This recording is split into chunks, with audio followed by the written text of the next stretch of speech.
Halo teman-teman, assalamualaikum warahmatullahi wabarakatuh. Selamat datang kembali di channel obrolan pinjol.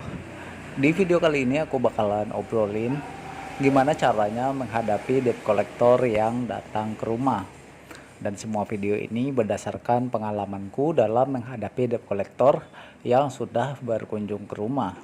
Jadi ini jujur aja teman-teman, kalau pinjolku itu lumayan banyak. Jadi dibandingkan dengan pinjol kalian ya mungkin belum ada apa-apanya. Kenapa? Karena berawal dari gali lubang tutup lubang. Nah, nggak berasa itu pinjolnya bakalan jadi banyak. Dan momok yang sangat menakutkan itu adalah debt collector yang datang ke rumah.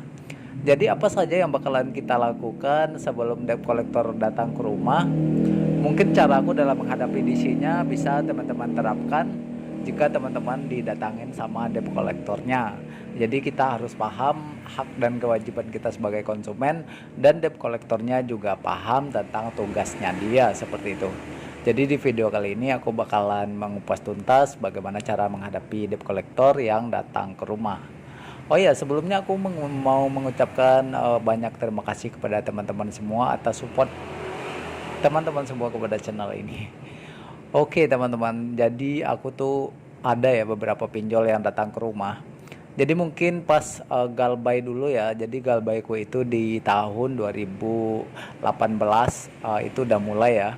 Mungkin dulu debt collector yang datang ke rumah nggak sebanyak sekarang, karena sekarang aku lihat-lihat ya, atau dari curhat-curhat dari teman-teman subscriber, itu yang datang bakalan masif banget kayak gitu, atau banyak banget. Kalau dulu sih pinjol yang datang ke rumah aku tuh cuman ada 3 ya, Kas Cepat, Aku Laku, sama Kredivo. Nah, di sini aku ingin berbagi tips dalam menghadapi debt collector yang datang ke rumah. Biasanya debt collector yang datang ke rumah itu dia bakalan ngirim WA ya teman-teman. Misalkan nih nama kalian Udin, selamat pagi Bapak Udin. Hari siang ini saya bakalan berkunjung ke rumah Bapak, seperti itu. Biasanya sih WA-nya seperti itu teman-teman. Nah, jika sudah seperti itu dibalas aja. Jadi apa kendala kalian dibilang aja kepada debt collectornya. Karena secara apa dia juga menjalankan tugasnya ya kan.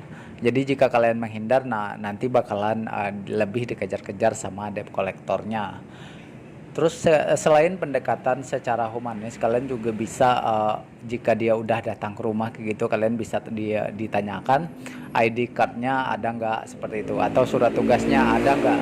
Karena ini penting, karena debt collector itu adalah pihak yang disuruh dari aplikasi yang pinjaman kita tertunggak di situ. Jadi kita harus tahu ID cardnya dia, surat tugasnya dia, seperti itu. Dan yang tidak kalah penting adalah pastikan nominal tagihan yang tertera di rincian tagihan debt collectornya sesuai dengan aplikasi yang kita punya, seperti itu. Tetapi jika ada perbedaan ya nggak usah dibayar kayak gitu. Nah, setelah itu setelah ditanya ID cardnya ya teman-teman, yang terakhir itu adalah teman-teman harus memastikan kalau pembayarannya jangan pernah dicicil ke debt collectornya, karena banyak banget tuh yang sharing-sharing kalau dia udah cicil ke DC. Nah, dari DC-nya tidak disampaikan ke perusahaannya, dan akhirnya nasabah ini sudah membayar tetapi tunggakannya tidak berkurang. Dan pastikan teman-teman selalu membayar ke virtual account yang ada di aplikasi, seperti itu. Nah, terus untuk selanjutnya adalah jika dananya belum ada ya bilang aja terus terang ya kan. Bilang aja terus terang kepada debt collectornya kalau dananya belum ada. Tetapi jika dia tetap ngotot ya mau gimana, namanya nggak ada ya kan. Kita mau cari kemana, seperti itu. Jadi biasanya kalau kita udah bilang baik-baik, debt collector itu dia bakalan juga ngerti teman-teman. Karena dulu aku tuh coba pendekatan secara humanis kayak gitu ya, dan berhasil. Buktinya aku cuman disuruh bayar pokoknya aja kayak gitu. Nah, jadi trik ini bisa teman-teman coba jika didatangin sama debt collectornya.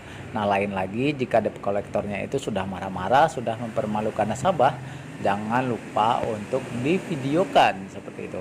Fungsinya untuk apa? Fungsinya adalah untuk pengaduan kepada otoritas jasa keuangan, seperti itu, dan untuk membuat laporan kepada kepolisian jika terjadi tindakan pidana di dalam penagihan tersebut. Jadi buat teman-teman yang belum bisa membayar pinjol ya tetap tenang aja, seperti itu. Jangan stres, karena jika kalian stres ya kalian bakalan lebih tertekan lagi, seperti itu.